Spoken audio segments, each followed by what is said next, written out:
Dear student, chapter number first solid state ठोस अवस्था का ये तीसरा भाग है, जिसमें हम सबसे पहला टॉपिक पढ़ेंगे वो है त्रिविम जालक या क्रिस्टल जालक। त्रिविम जालक क्या होता है? त्रिविम से मतलब निकालें तो 3D, तीन दिशाएं, 3 डायमेंशन। त्रिविम 3D या तीन दिशाओं में जो जाल रूपी संरचना होती है उसी को बोलते हैं त्रिविम जालक बोलते हैं। अब इसको अगर अपन किसी ठोस के लिए समझ लें तो क्या होगा कि किसी क्रिस्टलीय ठोस में जो अवयवी कण होते हैं वो तीनों दिशाओं में क्या होते हैं? व्यवस्थित होते हैं, निश्चित व्यवस्था में व्यवस्थित होते हैं। किसमें होते हैं? निश्चित व्यवस्था में व्यवस्थित होते हैं। तो इसी को क्या कहते हैं? हम त्रिविम जालक कहते हैं। मतलब अवयवी कणों की त्रिविम में निश्चित व्यवस्था क्या कहलाती है? त्रिविम जालक कहलाती है या फिर क्रिस्टल जालक कहलाती है।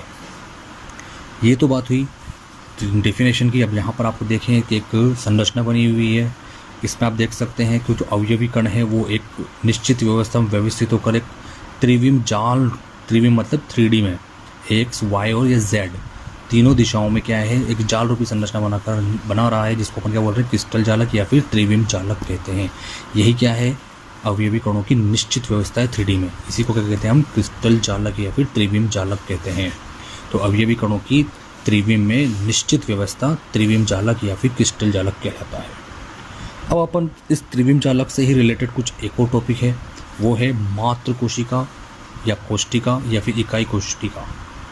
इसको इंग्लिश में बोला जाता है यूनिट सेल या फिर मदर सेल कहते हैं। मातृ कोशिका होती क्या है? त्रिविम जालक से ही रिलेटेड है, तो करते हैं इसके बारे में बात। मातृ कोशिका या फिर मातृ कोशिका या फिर इकाई कोशिका त्रिविम जालक के अंदर जो सबसे छोटी इकाई होती है, मतलब त्रिविम जालक जिससे मिलकर बना होता है, वही क्या कहलाती है? मातृ कोशिका कहलाती है। या फिर आप बात करें तो किसी भी क्रिस्टलीय ठोस की संरचना की, किसी भी क्रिस्टलीय ठोस की संरचना की वह सबसे छोटी इकाई जिसको अलग अलग अक्षों पर दोहराने पर क्रिस्टल की संपूर्ण संरचना का निर्माण होता है, क्या कहलाता है? वो मातृ कोशिका या फिर मातृ इकाई कोशिका कहलाता है। देखो आप इसके अंदर देखते हैं अपन त्रिविम जालक है। त्रिविम जालक के अंदर मैंने एक रेड भाग बना रखा है, देखा आपने? यहाँ पर एक बॉक्स टाइप बना हुआ है, तो ये बार बार रिपीट हो रहा है। ये यहाँ पर भी है, इसके जस्ट पीछे भी है, इसके जस्ट पीछे भी है, यहाँ भी है, यहाँ भी है, यहाँ भी है, यहाँ भी। सभी जगह बॉक्स मिलकर आपस में मिलाकर क्या बना रहे हैं? एक त्रिविम जालक का निर्माण कर रहे हैं। तो इस त्रिविम जालक का सबसे छोटी इकाई कौन सी हो गई आपकी? ये बॉक्स मतलब मातृ कोशिका। मातृ कोशिका को बार बार दोहराने पर क्रिस्टल की संरचना बनती है, क्रिस्टल जालक का निर्माण होता है। क्या कहलाती है? वो मातृ कोशिका कहलाती है। या फिर किसी भी क्रिस्टलीय ठोस की वह सबसे छोटी इकाई जिसके बार बार दोहराने पर किसका निर्माण होता है? क्रिस्टलीय संरचना का निर्माण होता है, क्या कहलाती है? मातृ कोशिका कहलाती है। इसको समझने के लिए अपन एग्जाम्पल ले सकते हैं। जनरल एग्जाम्पल क्या है? अपन जिस रूम में बैठे हैं उस रूम को अगर देखें आप तो एक क्रिस्टल जालक के रूप में मान लें।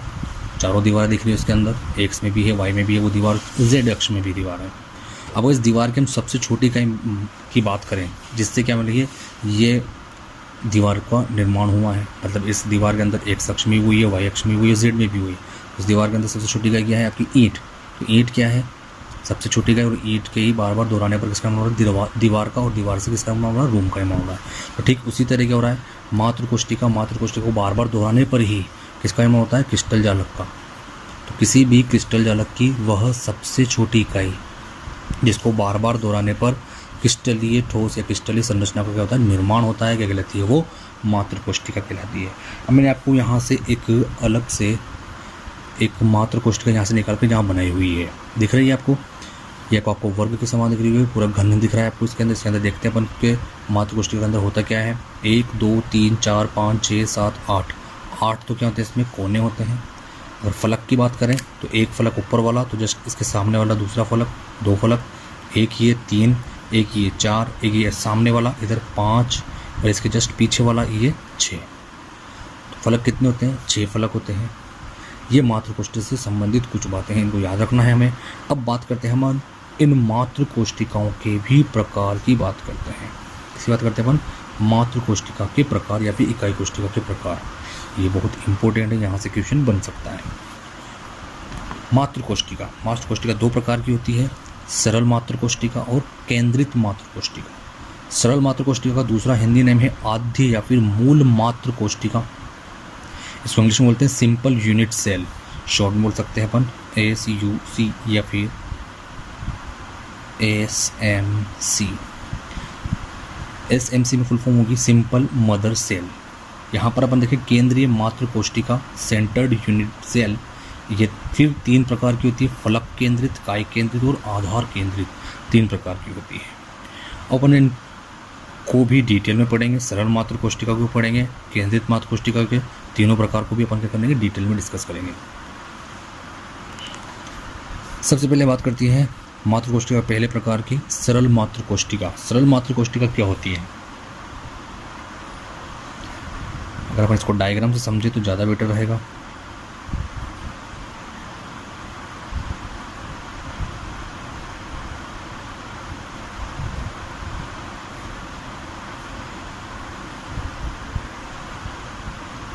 देखो, सरल मातृ कोशिका ऐसी मातृ कोशिका होती है जिसमें जो अवयवी कण होते हैं वो केवल और केवल कहाँ पाए जाते हैं? कोनों पर पाए जाते हैं। कहाँ पाए जाते हैं? मात्र कोनों पर। तो उनको क्या कहते हैं अपन? उस ऐसी कोशिकाओं को या फिर सॉरी ऐसी इकाइयों को क्या कहते हैं अपन? सरल मातृ कोशिका, जिनमें क्या मात्र कोनों पर ही क्या पाए जाते हैं? अवयवी कण पाए जाते हैं, या फिर परमाणु पाए जाते हैं, या फिर आयन पाए जाते हैं, या फिर अणु पाए जाते हैं। कहाँ पर? कोनों पर। दूसरे प्रकार की होती है अपने केंद्रित मातृ कोशिका। केंद्रित मातृ कोशिका भी कितने प्रकार की होती है? 3 प्रकार की। सबसे पहली अपन लेते हैं वो है फलक केंद्रित मातृ कोशिका। इसको इंग्लिश में बोलते हैं अपन फेस सेंटर्ड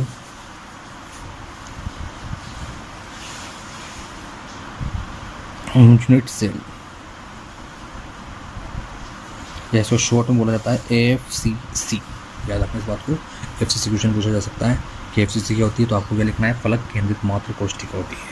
अब देखो, इसको भी आपका डायग्राम से समझिए, ज़्यादा बेटर रहेगा।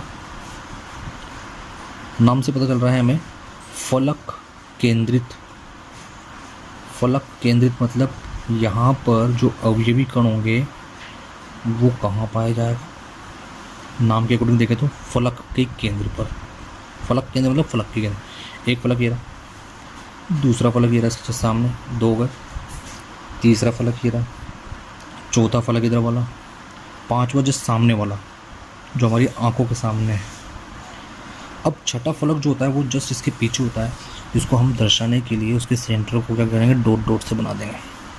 इसका मतलब क्या है? ये पीछे वाला फलक है जिसमें भी क्या है? अवयवी कण है। मतलब ऊपर वाले फलक के केंद्र में भी अवयवी कण है, नीचे वाले फलक के भी, इधर वाले में भी फलक के केंद्र पर, इसमें भी फलक के केंद्र में, इसमें भी फलक के केंद्र, उधर भी फलक के केंद्र पर है।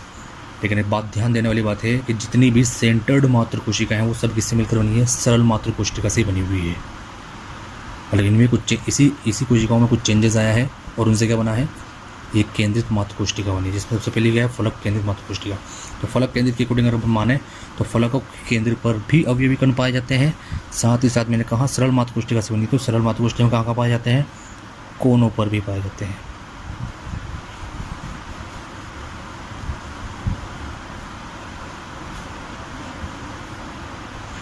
इसका मतलब क्या है? फलक केंद्रित मातृ कोशिका के अंदर अवयवी कण कोनों के साथ साथ फलकों के केंद्र पर भी पाए जाते हैं। केंद्रित मातृ कोशिका का दूसरा प्रकार है काय केंद्रित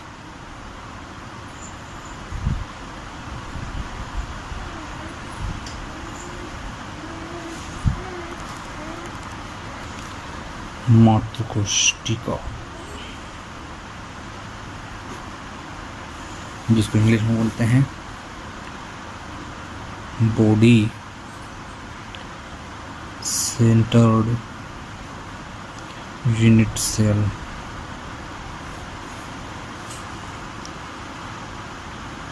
ठीक है, जिसको शॉर्ट में बोला जाता है BCC।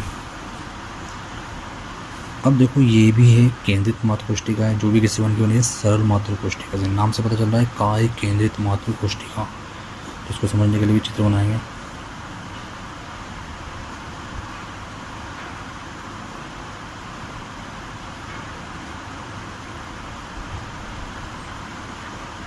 इसमें भी अवयवी कण जो है वो कहाँ कहाँ पाए जाएंगे, कोनों पर तो पाए जाएंगे सही, और काय केंद्रित मतलब कोशिका के बिल्कुल बीच में एक अवयवी कण पाया जाएगा। मतलब काय केंद्रित मात्र कोशिका में अवयवी कण कहाँ कहाँ पाए जाते हैं, कोनों के साथ साथ कोशिका के केंद्र में भी एक अवयवी कण पाया जाता है। क्या कहलाती है वो, काय केंद्रित मात्र कोशिका।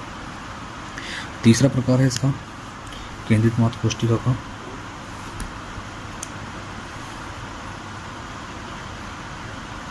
आधार केंद्रित मात्र कोशिका।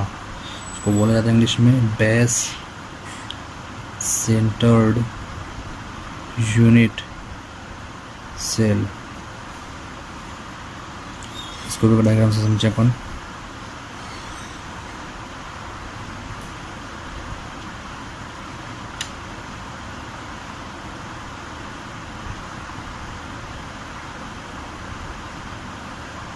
यहाँ भी अवयवी कण कहाँ कहाँ पाए जाएंगे, कोनों पर तो पाए जाएंगे ही सही, साथ ही साथ आधार पर भी पाए जाएंगे।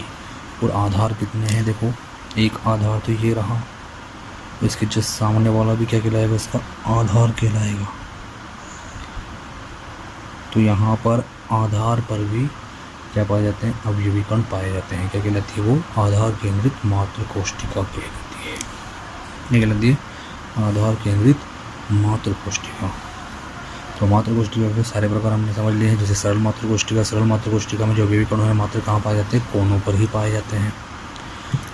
दूसरे प्रकार की होती है केंद्रित मात्र कोशिका, ये भी 3 प्रकार की होती है। फलक केंद्रित मात्र कोशिका, फलक केंद्रित मात्र कोशिका में अवयवी कण कहाँ कहाँ पाए जाते हैं, कोनों के साथ साथ कहाँ कहाँ पाए जाते हैं, फलकों के केंद्र पर भी पाए जाते हैं।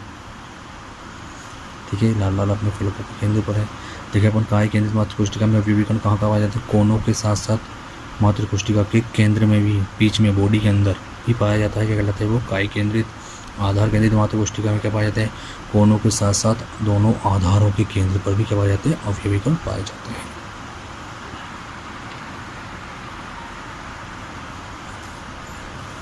मात्र कोशिका से रिलेटेड ही एक और इम्पोर्टेंट टॉपिक होता है, वो है मात्र कोशिका में अवयवी कणों की संख्या की गणना करना। यहाँ से हमेशा 1 नंबर में एक न्यूमेरिकल पूछा जा चुका है। देखो यहाँ पर अपन ध्यान रखना है कि कौन से अवयवी कण का कितना योगदान होता है किसी मात्र कोशिका में, एक मात्र कोशिका में, वो याद रखना है। सबसे पहली बात करते हैं अपन कि जो कोनों पर पाए जाते हैं अवयवी कण, कोनों पर जो अवयवी कण पाए जाते हैं उनमें एक अवयवी कण का जो योगदान होता है वो कितना होता है, 1/8। ध्यान देना इस बात को। 1/8 कैसे होगा ये भी आपको बता देता हूँ। ये मात्र कोशिका, इसके जस्ट ऊपर भी एक मात्र कोशिका रखी जाएगी, फिर उसको इस कोने में मात्र कोशिका रखी जाएगी, इस कोने में मात्र कोशिका रखी जाएगी, यहाँ भी मात्र कोशिका हो जाएगी। तो इस तरीके से एक जो अवयवी कण होगा वो 8 का क्या होगा, 8 मात्र कोशिकाओं का हिस्सा बन जाएगा। तो एक कोने वाले अवयवी कण का जो एक कोशिका के अंदर योगदान होता है कितना होता है, 1/8। देखो इस पर भी एक मात्र कोशिका, इधर भी एक मात्र कोशिका, इस तरफ भी एक मात्र कोशिका, इधर भी एक मात्र कोशिका, यहाँ भी टोटल मिलाकर ये जो अवयवी कण है वो 8 मात्र कोशिकाओं के अंदर जुड़ा रहेगा। तो इसका योगदान कितना होता है, एक के अंदर 1/8। अब हम बात करते हैं फलक केंद्रित मात्र अवयवी कणों के। फलक केंद्र वाले जो होते हैं, फलक के केंद्र ये रहा, एक ये रहा फलक, दूसरा फलक, चौथा फलक, तीसरा, चौथा, 5वां आगे वाला और छठा पीछे वाला। अब देखो अपन एक फलक की बात करें, ऊपर वाले फलक की बात करें तो उसके ऊपर मात्र एक ही मात्र कोशिका रखी जा सकती है, जिससे आधा तो कहाँ आएगा, ये नीचे और आधा ऊपर। तो मतलब एक अवयवी कण जो है कि फलक के केंद्र में है, उसका योगदान क्या है, इस कोशिका में भी आधा, ऊपर वाले में भी क्या है, आधा। तो एक फलक केंद्रित कोई से भी ले लो, उसका योगदान कितना होता है, 1/2 होता है। कितना होता है, 1/2 होता है। अब बात करते हैं अपन काय केंद्रित मात्र कोशिका में जो अवयवी कण होता है कहाँ पाया जाता है, काय के केंद्र में पाया जाता है। काय के केंद्र में क्या मात्र एक ही पाया जाएगा और ये केवल एक ही मात्र कोशिका का हिस्सा होगा, इसलिए इसका योगदान माना जाता है, कितना माना जाता है, 1 माना जाता है। ध्यान देना इन बातों पे कि जो कोनों पर अवयवी कण पाए जाते हैं उनका एकमात्र कोष्ठिका में योगदान कितना है, 1/8। फलक के केंद्र पर जो अवयवी कण हैं उनका योगदान एकमात्र कोष्ठिका में कितना है, 1/2। काय के केंद्र पर मात्र कितना अवयवी कणों का कितना योगदान है, उसका एक का एक ही योगदान होगा। अब इससे रिलेटेड बहुत सारे न्यूमेरिकल बनते हैं, पूछा जाता है कई बार क्वेश्चंस। अवयवी कणों की संख्या ज्ञात करो। कंपटीशन एग्जाम में पूछे जाते हैं क्वेश्चंस। सबसे पहले पूछ लेता है वो, मान लो कि सरल मात्र कोष्ठिका में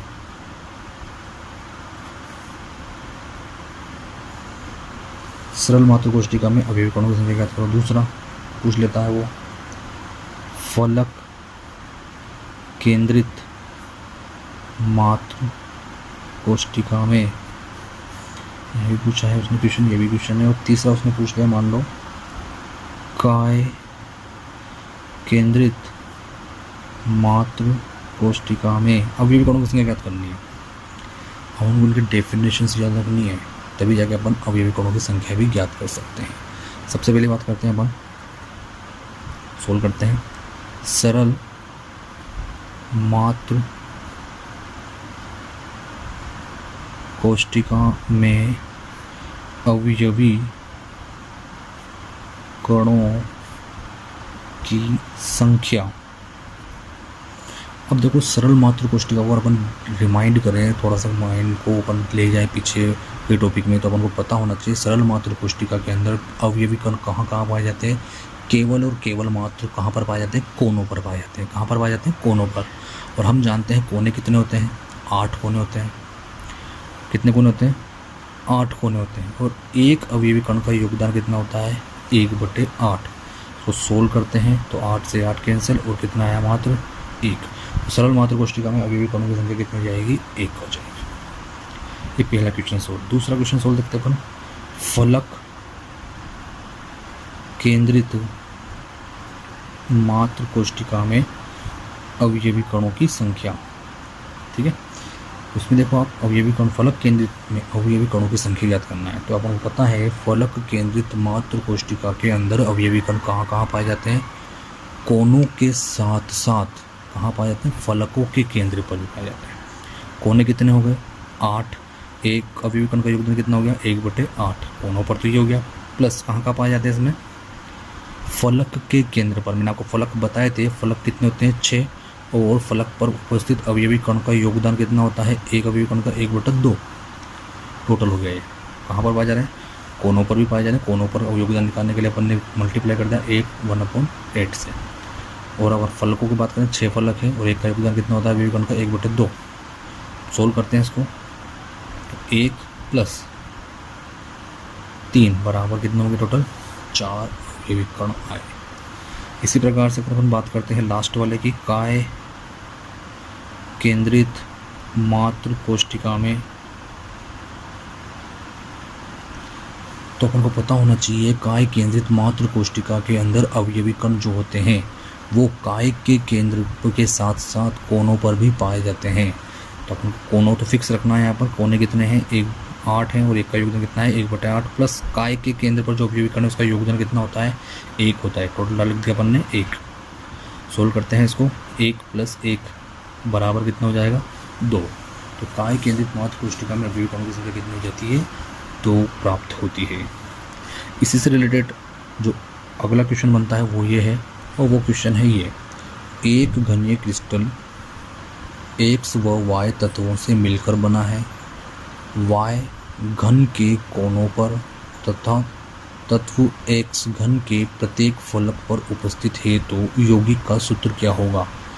ये 2017 का क्वेश्चन है। तो सोल्व करते हैं। देखो यहाँ पर जो X और Y तत्व बताए गए हैं, जो कि क्या है, घनीय क्रिस्टल के तत्व हैं। Y घन के कहाँ पर आ जा रहा है, Y या फिर लिख सकते हो आप तत्व Y की संख्या कितनी है, कहाँ पर पाया जा रहा है ये y कहाँ पाया जा रहा है, कोनों पर पाया जा रहा है। कोने कितने होते हैं 8 और एक कोने का योगदान कितना होता है 1/8। सोल्व करेंगे तो कितना आएंगे y तत्वों की संख्या 1 आएगी।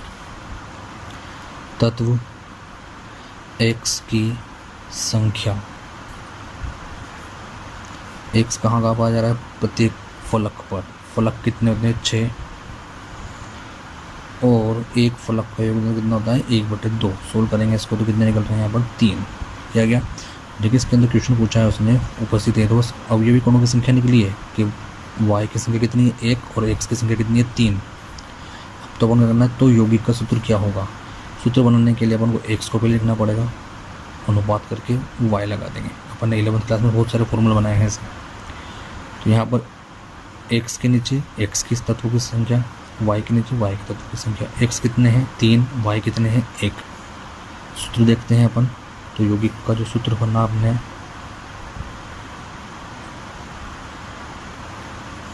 क्या हो गया, x को इससे मल्टीप्लाई करेंगे तो क्या हो जाएगा x3 और y ये रहेगा तो क्या हो जाएगा ये y। तो इसका जो यौगिक का सूत्र रहा क्या रहा x3y। इस तरीके से हमको न्यूमेरिकल को सोल्व करने हैं।